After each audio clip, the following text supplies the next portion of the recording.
సిద్దిపేట జిల్లాలో యూరియా కొరత రైతులను తీవ్రంగా వేధిస్తోంది. ఒక్క బస్తా యూరియా కోసం తెల్లవారక ముందే పీఏసీఎస్ కేంద్రాల ముందు బారులు తీరుతున్నారు. ఇచ్చే ఒక్క బస్తా యూరియా కోసం కడుపు మార్చుకుని లైన్లో నిలబడుతున్నారు. దుబ్బాకలో యూరియా కోసం రైతులు ఉదయం 5 గంటల నుంచే లైన్ కట్టారు. గంభీర్పూర్ గ్రామానికి చెందిన సీతవ్వ అనే మహిళ క్యూ లైన్లో ఒక్కసారిగా సొమ్మసిల్లి పడిపోయింది. తోటి రైతులు వెంటనే ఆమెను ఆసుపత్రికి తరలించారు.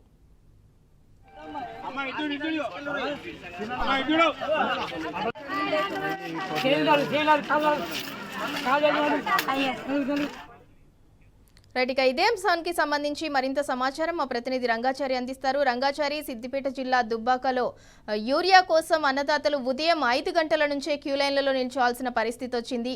దాదాపు 3 నెలలు కావస్తుంది. అన్నదాతలందరూ కూడా పొలాల వద్ద తమ పనులు మానుకొని మరి కుటుంబ సభ్యులను తీసుకొచ్చి యూరియా కోసం పీఏసీఎస్ కేంద్రాల వద్ద నిలబడుతున్నారు. మనం విజువల్స్ లో చూస్తున్నట్లయితే ఒక మహిళ క్యూ లైన్ లో స్పృహ తప్పి కూడా పడిపోయారు. ఆమెను హాస్పిటల్ కి తరలించినట్టు తెలుస్తోంది. దానికి సంబంధించి డీటెయిల్స్ ఏంటి?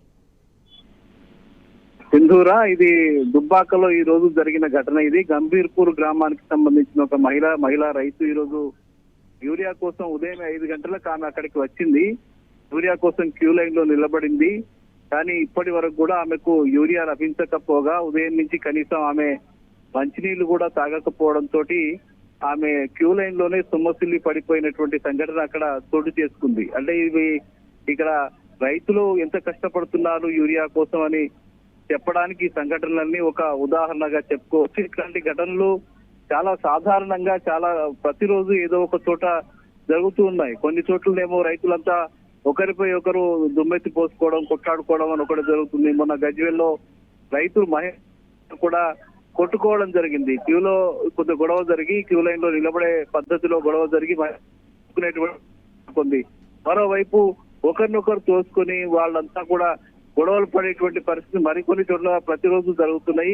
దాదాపు కిలోమీటర్ల మేర క్యూ లైన్ లో నిలబడ్డము, కనీసం వాళ్ళు ఒక కోసం బయటకు వెళ్తే వాళ్ళు గొడవలు జరగడం అనేది సర్వసాధారణంగా జరుగుతుంది. ఈ రోజు గంభీర్ గ్రామానికి సంబంధించిన మహిళ ఇట్లా సొమ్మసిల్లి పడిపోయినటువంటి ఘటన జరిగింది. మొన్న మిడిదొడ్డిలో అదే ఘటన, అట్లాంటి ఘటనలే జరిగాయి. తర్వాత చెప్పాలలో అదే ఘటనలు కూడా జరిగాయి. అంటే ప్రతిరోజు యూరియా కోసం వాళ్ళు అర్ధరాత్రి నుంచి మొదలుకొని రాత్రి మళ్ళీ 12 గంటల వరకు వాళ్ళు క్యూ లైన్లలో నిలబడుతున్నటువంటి పరిస్థితి చాలా చోట్ల కొనసాగుతూ ఉన్నది.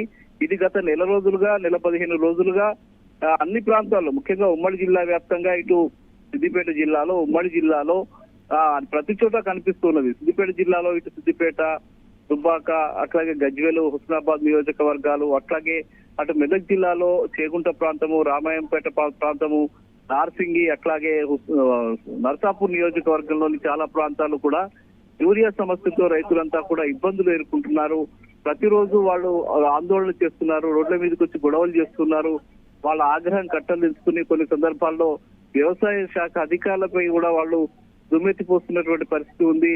మొన్న మిడిదొడ్డిలో ఏకంగా లోపలికి, రైతు వేదిక లోపలికి దూసుకువెళ్లి వాళ్ళు ఫర్నిచర్ ను కూడా ధ్వంసం చేసినటువంటి ఘటనలు కూడా జరిగాయి. ఇక్కడ హుస్నాబాద్ లోనైతే మంత్రి పొన్నం ప్రభాకర్ సంబంధించిన ఇంటిని ముట్టడించి ఆందోళన చేసిన సంఘటనలు జరిగాయి. చాలా ప్రాంతాల్లో కాంగ్రెస్ పార్టీ నాయకులు, అధికార పార్టీకి సంబంధించిన నాయకులు కనబడితేనే వాళ్ళ మీద దుమ్మెత్తిపోసే పరిస్థితులు చాలా ప్రాంతాల్లో కొనసాగుతున్నాయి. ఇంత జరుగుతున్నా కూడా అటు కాంగ్రెస్ పార్టీకి సంబంధించిన నాయకులు కానీ, ఇటు బీజేపీ పార్టీకి సంబంధించిన నాయకులు కానీ ఒక స్పష్టమైనటువంటి ప్రకటన చేయడం లేదు. మరోవైపు అధికారులు కూడా ఇటు యూరియా అసలు స్టాక్ ఎంత ఉంది, ఎంత వచ్చింది, ఎంత వెళ్ళింది, ఎంత పంపిణీ చేశాం, ఇంకెంత పంపిణీ చేయాల్సి ఉంది, ఎంత వస్తుంది అని చెప్పే పరిస్థితి, ఇప్పుడు వస్తుందని చెప్పేటువంటి పరిస్థితి కూడా లేదు. ఫలితంగా ప్రతిరోజు రైతులంతా కూడా ఒక బస్తా కోసం వచ్చి వాళ్ళు గంటల తరబడి నిలబడేటువంటి పరిస్థితి. మరీ ముఖ్యంగా ఏమిటంటే ఒక బస్తా తీసుకోవడం కోసం వాళ్ళ ఆధార్ కార్డు పట్టుకొని రావడము, వాళ్ళు లైన్ లో నిలబడము, దాన్ని ఓటీపీ తీసుకొని ఓటీపీకి సంబంధించిన నెంబర్ చెప్పడము, అవన్నీ తీసుకువెళ్ళి ఆ టోకెన్ తీసుకువెళ్ళి మళ్ళీ ఇంకొక చోట అవి తీసుకోవడము, అది కేవలం ఒకే ఒక బస్తా ఇవ్వడము. ఒక బస్తా తీసుకువెళ్లే రైతు గారు సరిపోకపోవడం, మళ్ళీ తిరిగి అదే రైతు మళ్ళీ తెల్లారి కూడా రావడం. అంటే కనీసం ఒక 4-5 ఎకరాలు ఉన్న రైతుకు ఎకరానికి కనీసం ఒక 2 బస్తాల యూరియా అవసరపడుతుంది. ఒక రైతు కనీసం 10 నుంచి 15 బస్తాల యూరియా అవసరపడుతుంటే ఒక రైతు ఒక బస్తా యూరియా మాత్రమే ఇస్తే అది ఎట్లా సరిపోతుంది అనేది ఒక పెద్ద చర్చగా ఉంది. ప్రతిరోజు రైతులంతా కూడా ఒక బస్తా కోసం వచ్చి వాళ్ళకి వచ్చి రావడము, మళ్ళీ ఒక బస్తా ఇచ్చి పంపించడము, మళ్ళీ అదే రైతు మళ్ళీ 15 రోజుల నుంచి నెల రోజులుగా ఒకే రైతు లైన్లలో నిలబడి పనులన్నీ Right. వదులుకొని వాళ్ళు వస్తున్నటువంటి పరిస్థితి ఉంది. కుటుంబాలతో సహా, ముఖ్యంగా కుటుంబాలతో సహా వస్తున్న పరిస్థితి ఉంది. 10 గంటలకే వచ్చి వాళ్ళు తెల్లారి కోసం వాళ్ళంతా రాత్రంతా అక్కడే నిద్రించి రైతు వేదికల వద్ద, అగ్ర కేంద్రాల వద్ద, పిఏసీఎస్ వద్ద అక్కడే పడుకున్నటువంటి కూడా జరుగుతున్నాయంటే పరిస్థితి ఎంత సీరియస్ గా ఉందో అర్థం చేసుకోవచ్చు Sindoor. Right, thank you Rangachari.